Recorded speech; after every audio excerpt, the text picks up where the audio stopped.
My name is Matt. I'm originally from Poland, although a good part of my life I lived in Norway. My background is fitness and physical therapy, as that's my yeah, that used to be my passion, my love, and that I started with. I used to be a personal trainer with tons of hours like behind my back. I worked, yeah, more than 10 years with that space, but at the same time, I was also starting different businesses. So, yeah, I started like a food company, had my own factory, created my own brand. That was my first like a baby when it comes to like entrepreneurship. That was years ago. Yeah, from there I moved to I did scale that company, and eventually, yeah, I got a little bit fed up with that all the fulfillment because it was quite time consuming and complicated around Norway, which is, yeah, special country to start a business. Let's just put it like that. From there I moved to real estate.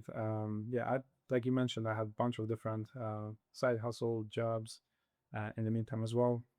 Moved to real estate, scaled there, and use very cool method over there where I would be leveraging my network, using other people's money to buy apartments, houses, and do all sorts of deals within the real estate. And recently, I go to myself into e-commerce as well as e-commerce info product game. So working with some of the creators that we probably gonna chit chat a little bit about as well. So yeah, a wide range of different interests, passions, Yeah. side hustles, and then real businesses. And yeah, You like, know, the thing which I'd be keen to like start off getting to know about you is so you're born in Poland, but you've lived in Norway for 12 years. yeah, You've also traveled and spent quite a bit of time in Bali. Like this is where we met. yeah. Um, how does this how has this sort of affected your journey? And did it coincide with moving to Norway when you started your first business, or was it for university or Yeah, anything for me, it else? changed a lot because I'm from a small town in Poland with, let's say, very like, I think it's safe to say, just limited mindset, let's say, and a little bit Yeah. close-minded, let's say, environment. And from there, you start to travel, you start to learn the language. So I learned the second language, which was for me in English when I was like Yeah. 27. From there, I started to travel the world and realized that the world is much bigger. That got me into, yeah, just a little bit of rethinking my life philosophies that used to be rather, let's say, limited and, let's say, based on, let's just say that I was a bit different. And I think the Yeah. cool thing is like, which I think is relevant to talk about, is like the speed of how you make new decisions. And it's not Yeah. about making good or bad decisions, it's make a decision.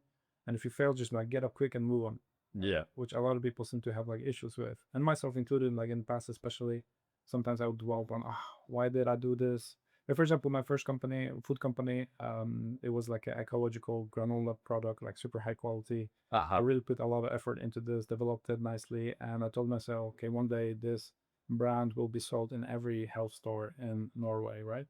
Which Yeah. eventually, after I believe 2.5 years, was basically that, or very close to that, let's say, selling, yeah, thousands of units. That was still going from my own little factory, right? I was still very heavily involved in that. And then at that point, something in me told me to finish it, to basically cease to the business and move on to real estate. Uh-huh. And later on, maybe 2 3 years later, when I was looking for like something I can do every day and then develop some kind of business that provides great value to people, I was thinking like, why did I, stop this business? It was Yeah. working very well. I could just launch a few new products, hire a few new people, and Keep pushing like, into it. if I would just Yeah. stick to one thing, for example, like now we are what, 9 years later, God knows where that company would be, Yeah. because it definitely had the potential and people loved it. And for me, like, that was the start of my entrepreneurial journey.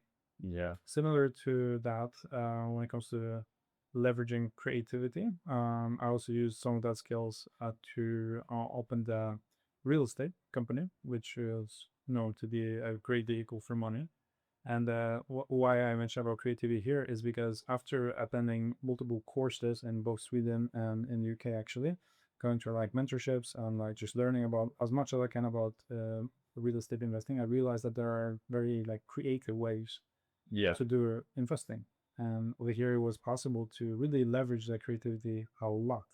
Like, not like everyday people who don't invest in real estate don't even realize how much different types of deals you can make and how Yeah. flexible and creative you can really become.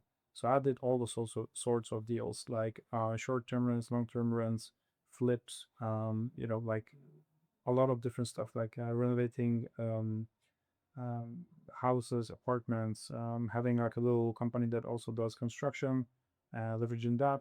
And the biggest thing that I discovered was the method where you can leverage other people's money to Yeah. buy real estate. So creative financing. Very creative financing, sometimes using like a credit card, sometimes you use like just the name of the person that you know that you have both trust, and then they use their name in front of the bank to get a partial loan, then you get the second loan somewhere else, right? You combine that, Yeah. send that to, for example, a new established company. Now the company has some capital, so you go with that to take another loan.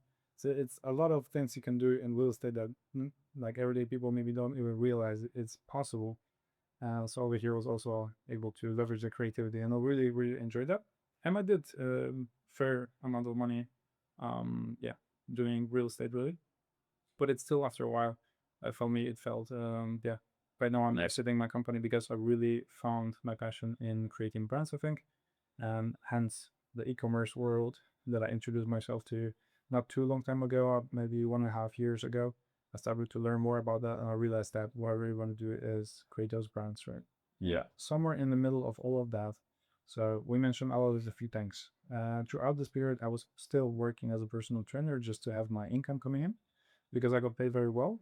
It was I decide when I work. Sometimes I work, sometimes not. But more importantly, in the gym that I was attending to in Norway, it was like a very good gym, like a very, let's say, high end gym. So a lot of people have money, and I never thought about it before, like prior to, let's say, becoming like a personal trainer. But it is one of the best jobs you can have to network with rich individuals. Yeah.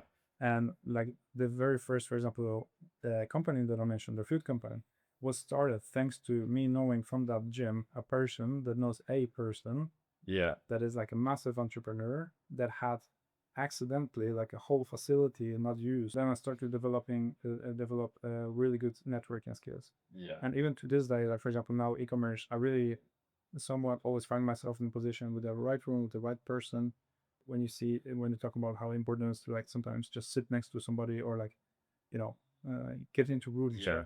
I think it's just being positive, authentic, and really like genuinely curious. I think like I have a couple friends that are like multi millionaires, like super rich, compared to what I used to be, or just I used to think about these people like, oh my god, they're like fucking dogs. Yeah. And then I meet them, they're like fucking normal people.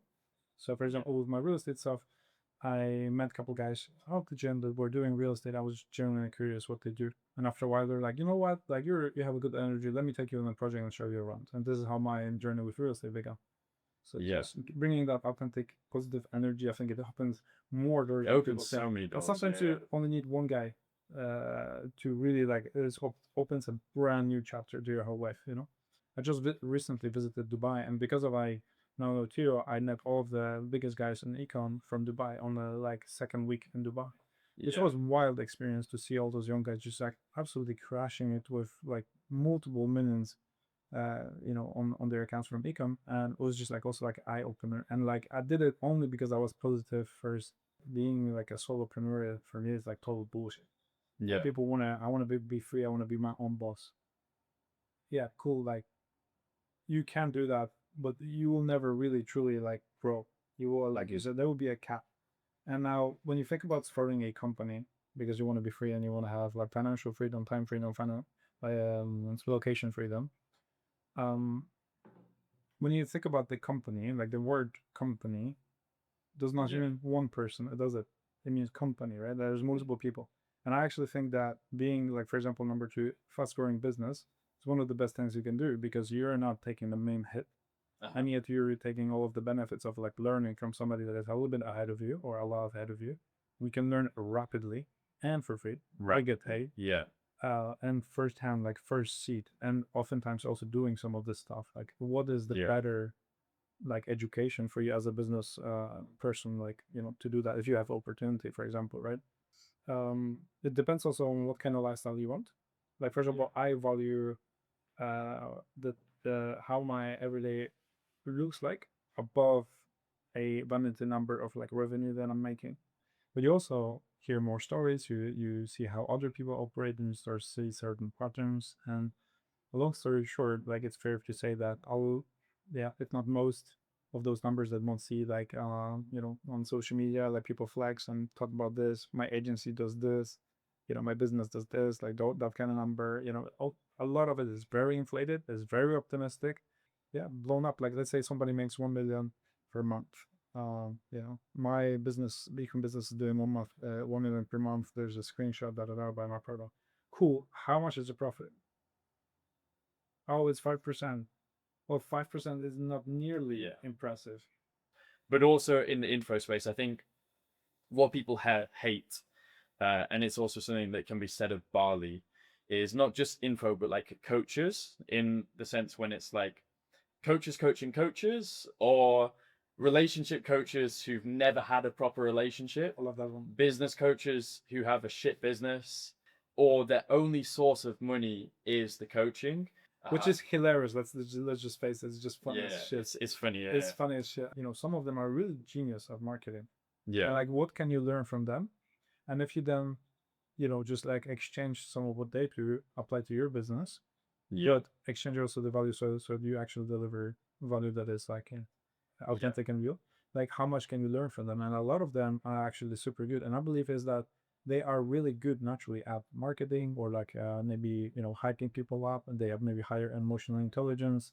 They have let's say good cadence, good voice, so you can learn from that how they speak, how they form their offer, right? Yeah. Like it's like they are making money somehow, right? Yeah. So how What you're saying though is that instead of looking at them and just going scammer or like getting tricked by them, even if you think that there is an actor in the space who isn't perfect, you can still learn from them and think like, okay, how can I apply this to my life? And like, how could I avoid people like that? But you can use it as like a learning opportunity rather than getting pessimistic and doom and gloom and pissed off. Yeah, and I understand that like some people, for example, like listening to my opinion on it would be like, well, that's just naive, right?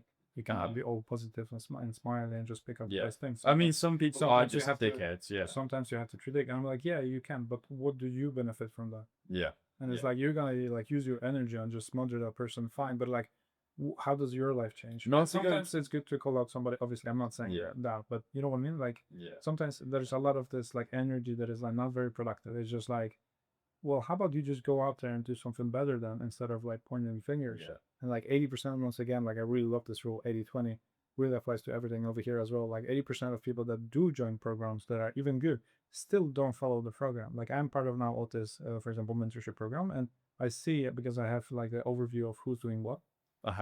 80% don't even follow the steps that are clearly outlined from fucking 1 to let's say 30, right? And they just skip like, oh yeah, I would skip those 2 5, and it's like, no, this program works if you fucking follow it. I do just want to highlight as well that it is fine for somebody to make more money selling a course than what they make like doing ecom or doing their agency. I think it's when the results or the promises of the course don't match with what they're giving, because maybe the course is just education. Like maybe it's not guaranteeing we're not guaranteeing you're going to hit this amount in ecom or info. Or maybe as well, you run a 25K per month agency. You've done this for 2 years, really consistent, really predictable. You're doing well. And you're selling a course to beginners saying how to make $10,000 a month. That's completely fair for you to do that because you've got to $25,000. You know how to teach those skills. But maybe from this $10,000 course, like this course on how to make $10,000 that you're selling for $100, you are making 100K a month from that now because you have so many people who are watching it. So you make 25K at the agency and 100K selling information about how to do it. So some people, like, I think you have to understand though that that's completely valid, and that does happen to a lot of people. Like, give an example of like Nick Sariev, who won the school games. He has like one of the biggest AI automation communities. He makes way more from info and selling school and his course than he does from his own agency, but it's valid. He knows how to fucking build an agency. He knows how to get people results in building an agency. It's fine. It's just because social media and course selling is infinitely scalable. Like you can sell to 10,000 people and you'll make 10 times as much money as if you sold to 1,000 people. Whereas you can't scale an agency or stores in the same way. So like it's natural that info can be, it's so highly scalable that you can make more money from it whilst being like a totally legit like a team player who's like just crushing it and is doing like a lot good for society. Yeah, for sure. And I think there's like a lot of hate toward like, yeah, you're only like making money from info product, more from what your actual business is doing. Like, yeah, because it's The issue is more when you're scalable. making zero in the business and Exactly. saying how to make 10,000 a month, and that's the only way you're making money. Exactly. But when you're making more, or you've done this transformation that you're talking about achieving, it's the same with like a personal trainer who's in shape. Then they can't tell people how to get into shape. But if you're fat and you're a personal trainer, you're gonna have a much harder time, and people are gonna call you out, and it's bullshit. Even if you get other people results, if you can't do it for yourself, then Yeah. yeah, it's not great. And once again, I'll circle back and maybe it gets a little bit boring, but back to the Pareto, like there's always like this 20% that actually knows their shit and they're leveraging the info power, and it's absolutely fair for them to do so because it's Yeah. well deserved. You have the 80% that are just selling to make money, and that's the primary goal, and they don't care about being authentic and legit, right? And for example, Yeah. uh, once again, I'm talking, for example, about the program that I'm part of and working together with Theo. He makes significantly more money than, I'm not sure if I should say it, but I guess I think it's only in his like benefits. So he makes significantly more money from the e-commerce that he does than from the coaching that he does, teaching about Uh-huh. that method, which I think is a little bit unusual. I think usually it's maybe a little bit reversed, Yeah, yeah, but it basically just shows that this he belongs to the 20% of people that does the legit thing, yeah. really knows his Without a shit, doubt. Yeah. and has an educational program on the side that you can join and learn. Because why not? Hey, it's scalable, it's nice, it's a great business, right? The fulfillment is significantly, oftentimes easier than the main business, right? So And yeah, it's a natural progression for a business owner to like want to impart the knowledge that they've learned on the younger generation yeah, or the next wave of people. I mean, when you start a successful business, of course, there are going to be people who are curious, how have you done it? yeah, So why not productize it, turn it into a course, get people results, earn money? Like, and it's what's described in the e-myth as well about the processes become your product. So like if you have processes for building an ecom store, you can sell that, package it and sell it. And that's a product now, is how to make the ecom store. It's a natural progression for any business owner. Even if you're a car detailer, so you detail cars, like you've scaled this, you're doing really well, you're one of the biggest car detailers in your city. It makes sense to go into info now and say to other business owners, like, how can you create a car detailing company? Because you have more scalable like leverage with it, and it's probably more interesting for you now because now you're getting to work B2B with business owners rather than detailing cars all day. It's like a natural ascension. I think the other issue though is when there are more course sellers or more courses than actual business people and like agents who are like doing the real work. um and yeah, some niches become saturated with tons and tons of courses and nobody really making like substantial money. And there are some spaces where there are no fucking courses, but there are like silent fucking printing machines. Like there are a lot of people who have silent printing machine money businesses. They don't want to tell them to anybody else because they're happy with how it's doing. and I respect that because I respect it I so know a much. few people like even in my personal life they are printing, but they're never sharing. Like I mean, within maybe, but like never really outside of a very Yeah, small we have small some group. mutuals who, Yeah, I think so. yeah, And they just fucking print, and that's something about it is so badass. Like I kind of like it.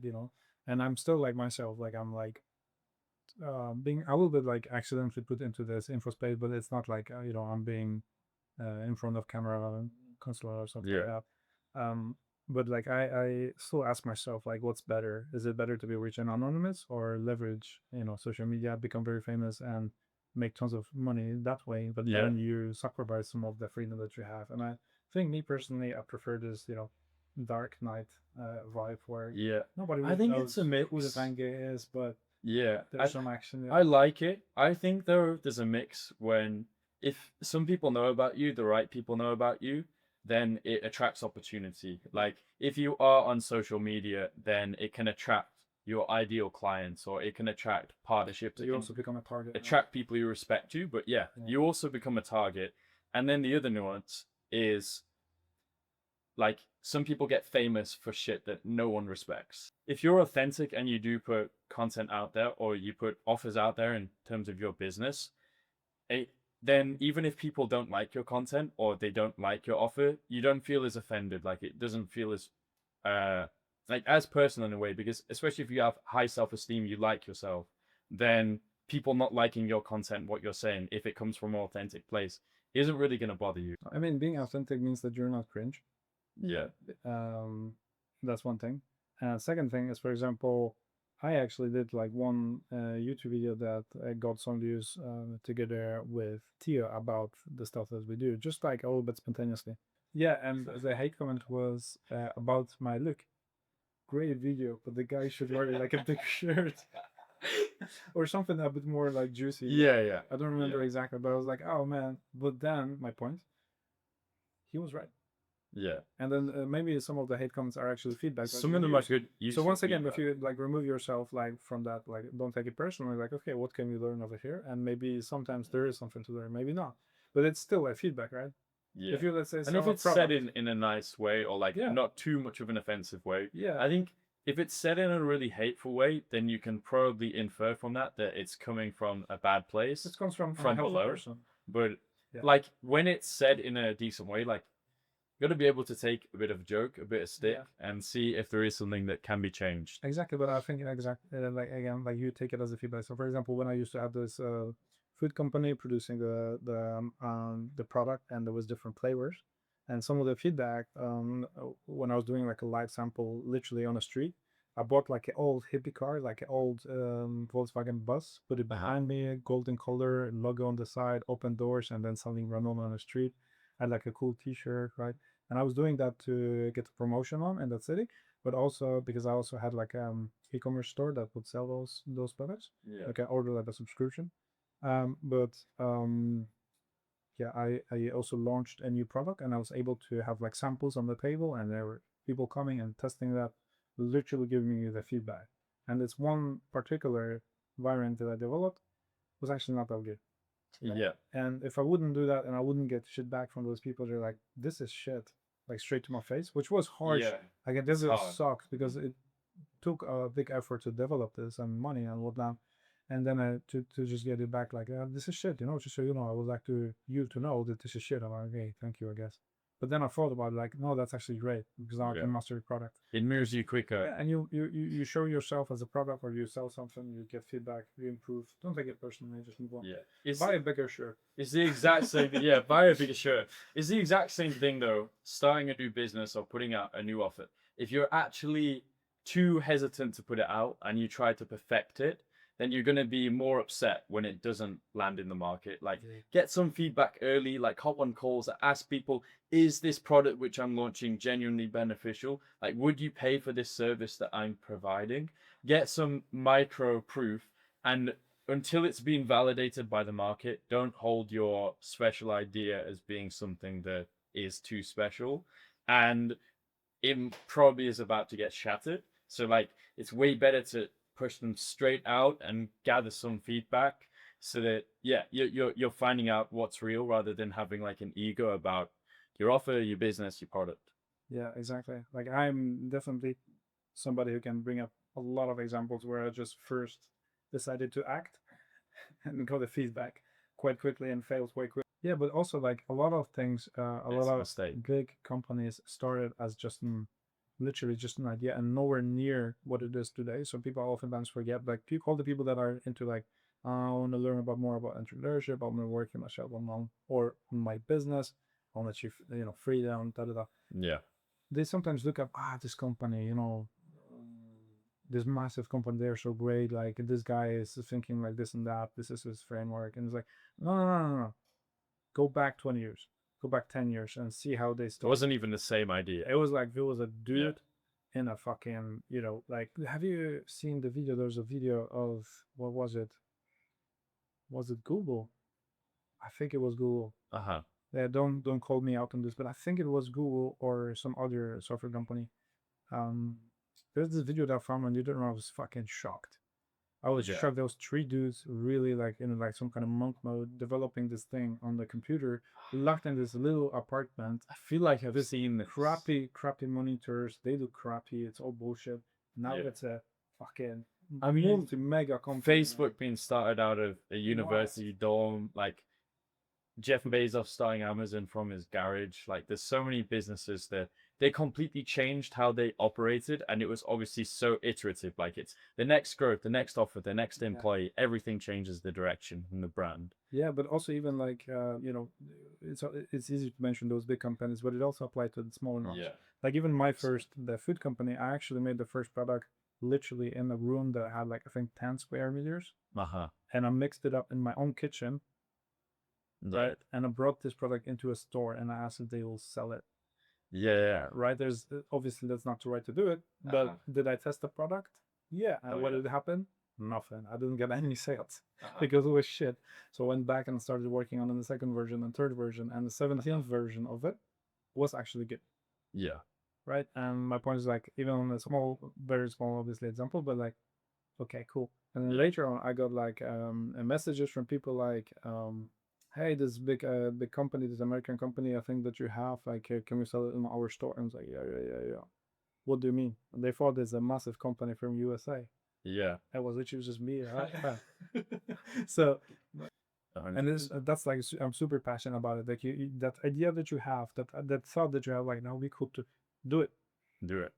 It's gonna suck, and then you can iterate. Yeah. Right? There's so many benefits of Yeah, having a network. It's like it's what. it could be clients, they could be partners in business, they could be somebody who you stay with when you go to a new city, you have an adventure with them. Yeah, They could help you when you land into a new country to get your car or your motorbike sorted. exactly. You'd have a great time just chilling out together, going to a party, going on a night out, whatever it is. Like there's so much value to having network, and especially people who are like interesting, unique people who have something like quite specific to offer.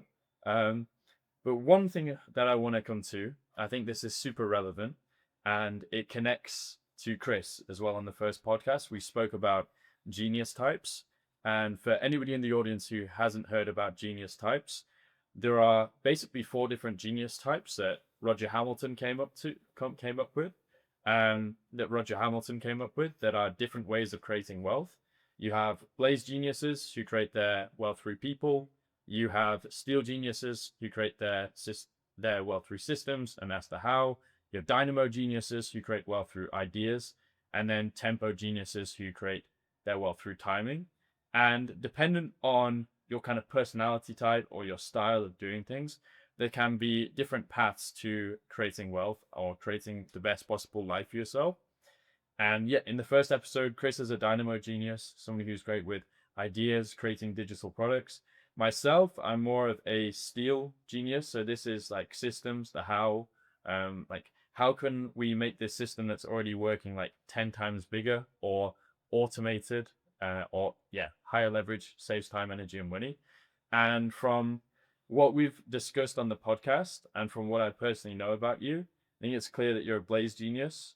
So you're great with people, and a lot of the opportunities that have came to you have been from your people skills, like whether that's sales skills, relationship building skills, coaching skills. Could you just talk to how do you see your own sort of like profile as being somebody who maybe is categorized as a blaze genius, and how has that affected you? Yeah, I think that the whole framework and the book called The Millionaire Master Plan, right, That's the one, yeah. by the Hamilton guy, really cool framework. And what I think the most interesting about this framework is that it kind of gives you the freedom of, I guess, stepping a little bit like back and realizing that maybe the reason why your latest business or current business is not working out is you're not the right person to do it. Like it may Yeah. very well work for another person, but maybe for you, you have the talents and natural like abilities that are just not aligned with that stuff, and you kind of like fell into the dream of like, hey, I want this thing or that this guy has.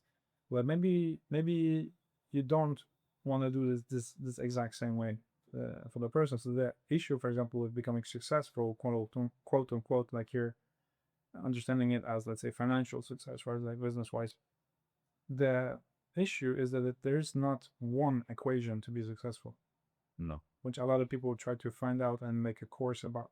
The issue is that it's because we are different. We're all humans, obviously, but like there's certain differences between us. There's not one way to be successful. There is a way to be successful for you, particularly. individually. There is a way.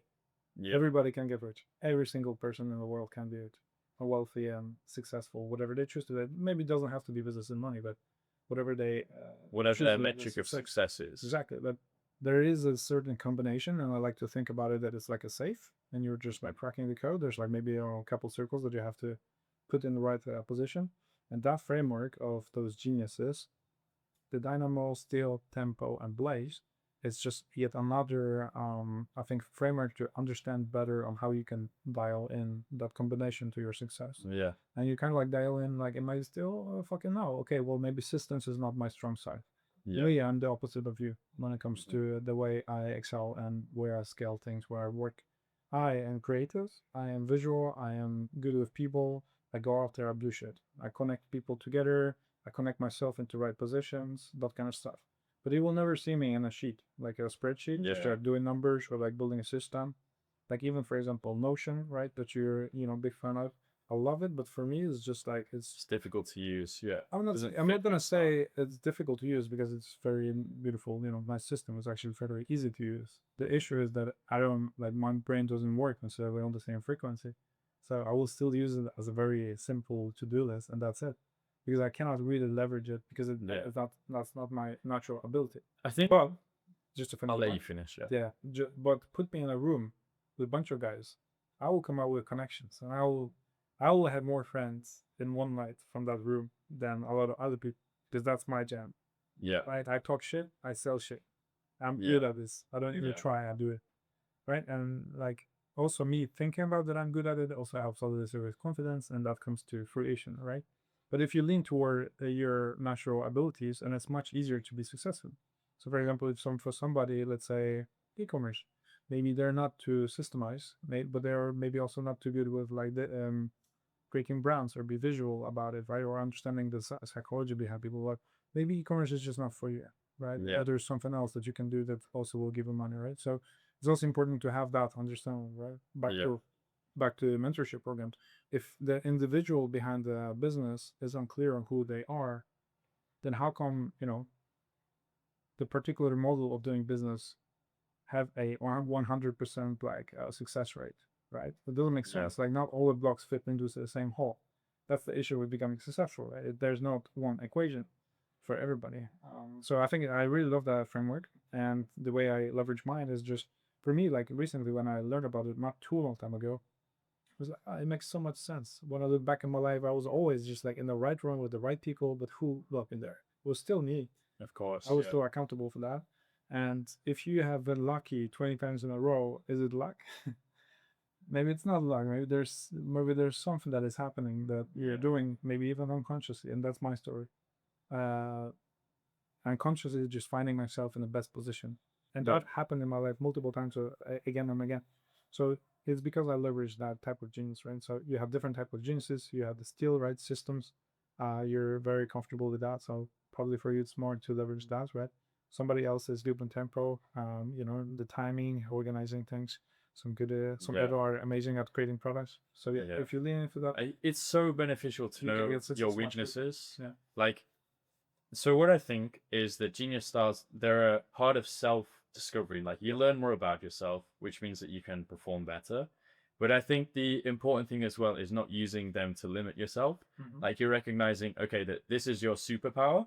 That doesn't mean that it's the only thing that you should do. If you need to go out there and do a public speech to move your business forward, or you need to hop on sales Yeah. calls and you're a systems guy, I'm sorry. Like, you've just got to do it. You've got to not be completely rigid, but you've got to return to that as your base zone of genius and then think, how can I use other people to fill in the other gaps? Because it may be that you need a steel and a blaze and a dynamo to grow a business, or you might need 3 blazes and 1 dynamo. So if you're a dynamo, then you've got to look for who are the people who can help me do this, because you can't do everything alone. I think the cool thing about being a blaze genius, somebody who's good with people, is that you can use your people skills to find partners or find contractors, find other people who can help you like create the whole. But yeah, I think the important thing with it's the same with Myers-Briggs personality types or even astrology, if you're into that stuff, is that it's like you can use it as something that's helpful, but don't use it to like limit yourself, don't use it as an excuse, and also recognize that you might need to bring other people into the picture to get the most out of it. Totally. I think it's a very important point that you said there. I think that was a great description because, for example, this framework. I like to use the word in English framework.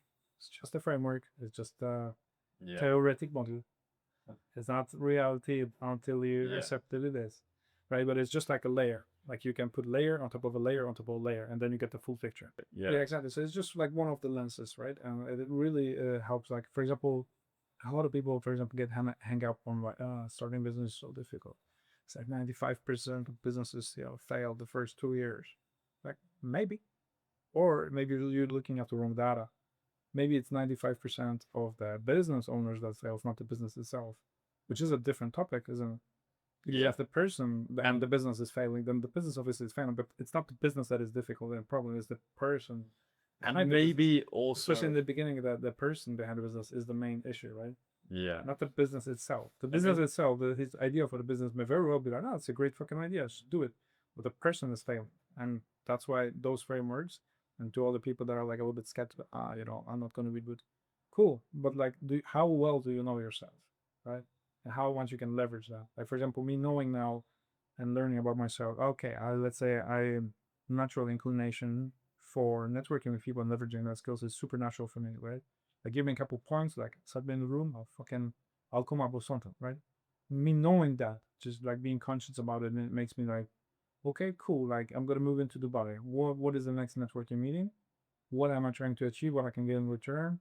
Boom. Like I know I can leverage my skill, right? And yeah, I think I'll talk obviously from my perspective of being the blaze person, but everybody can find their own like system, based on those frameworks. Getting towards the end, but a couple of the more closing questions. So firstly, how do you think systems, so this is the systems podcast, have affected your businesses? And this can be in a positive or negative way, like times when you feel like you may have needed systems more. Like, Yeah. So for example, for me, systems is something that is opposite almost what I'm good at naturally. That does not mean that I don't need a system and I don't need a routine inside of the business and my personal life. I really need it, right? In my case, the system, let's say Notion system, let's say somebody comes into my business and helps me create like a Notion dashboard for my business. If that person is passionate about systems and overcomplicated, like it's not going to work for me, right? But if I have no systems and I don't have any Notion from this, for example, I also get lost, right? I think there's a space and time for a system. I think every business and individual needs a system, obviously. So there has to be something. There's different, I think, levels of that. Like you can have a bit more complicated system, you can have everything systemized, or you can have just a little bit loose, like myself. I have a system for me personally, like when I wake up a lot, but it's a little bit loose. It's like it's a framework, but I don't always stick to it. And some people that, for example, get very negative about themselves. I didn't wake up at 5 a.m. and didn't do my cold shower and didn't do my 100 push-ups. I'm a fucking loser. Yeah, maybe you're. To be fair, maybe you just fucking are a loser. But but more often than not, sometimes it's just not necessarily that important. yeah. Maybe just generally try to wake up early and do the main work first. That's your system, Yeah. right? And if you did your 20 minutes meditation or not, maybe that's like secondary, or you're further down the road, right? Like that being said, in business, me myself right now, I'm learning actually about systems. Yeah. And for example, together working with you on the mentorship program and in the e-commerce world together quite closely. The really good thing for me, as somebody who is opposite of being very like systematic about things, about how I do business, is to learn directly from somebody who is really good at it. So for example, me myself, we could probably figure out how I can learn a lot from yourself we can around the system. learn a lot from each other. And I can basically learn about your system and apply some of that stuff into my natural like talents and my business, and then leverage those right even further. Or I can maybe learn about the system, but then hire somebody who can be responsible for that. But you have to have systems. Like business is based on systems, and life is based on systems. Just if you just think about it, about the most powerful force in the universe, probably is the compounding effect, right? Yeah. And well, it's like something that is happening on a consistent basis, right? And multiplies. And like you can think about it as a system. If something is totally inconsistent, If like you, what you mentioned, like if you have a great sale one day and then rest of the month is inconsistent, no, it doesn't really matter, does it? Yeah. It's better to have like 1/5 of that, but like every second day, Yeah. because it's significantly more predictable. The companies worth Rhythm. significantly more. It's way more easier to build even more systems or hire people and scale further. So the systems are extremely important. But you're talking to the wrong person when it comes to the natural ability to Yeah. create those. But this is an interesting thing though, because people who are good at systems need someone like you. Yeah. And it's like, it's the thing with systems though, is that the people who need systems the most are probably the people who are not as good at building them, or it's not their natural thing. But then maybe you have quiet introverts who they love to hop into the data or onto a Notion dashboard, but they've never talked about their product with the market, or they've never tried to sell their product because they don't have good people skills, or maybe they don't have like a good taste, like that maybe comes from understanding people better to be able to like effectively market their product. So them being system based could be a limitation, and the people who need systems like are the opposite profile. And it's like having that awareness, like systems are important, but like who's going to be the one to build them for you, or are you going to take responsibility for it yourself?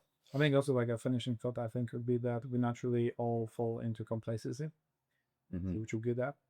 You Valid. you you tend to just do that, right? I tend to just stick to people work, right? But tend to like the systems, later, right? And I think we become complacent. So I think it's important to remind yourself and take a step back from time to time and see what's actually driving things forward. And you are not even able to decide what's drive things forward if you don't have a system for tracking what you're doing, for example, right? Yeah. So And as a closing question, then, what would be your ideal outcome for the next 6 to 12 months? my LD outcome. Well, it's actually fairly simple. I'm exiting right now my real estate business in Norway, so just selling that smoothly and transferring that capital probably into e-commerce. I want to go fully digital right now with all my assets and money, really. And when I say assets, I mean creating, for example, brands, right, that scale very successfully. So that's also the ideal outcome, is to scale the current brand I'm working on to quite significant numbers. I have some numbers in my head, but don't want to spoil it for myself. I prefer to do it first, show it later. And also with working together on a mentorship program and the info business, also just scale it to the moon as well. Yeah, my biggest ambition, I think, is to create like a real brand on e-commerce that is like multi-million-dollar brand that actually truly delivers a product that I'm super proud of. And it's because it goes back to my childhood, where all my life I've been taught just to follow rules in the young age, and then that desire to actually prove wrong. For example, my father did, no, you can totally create your reality and achieve massive freedom through creativity and actually not following the rules. Yeah. And I somehow connected in my mind to entrepreneurship and creating a brand. Like, I don't know how that connection works, but basically for me that would be proof. Like, yes, I completed a certain chapter in my life. I did that thing that is seemingly impossible for like some dude from like a small city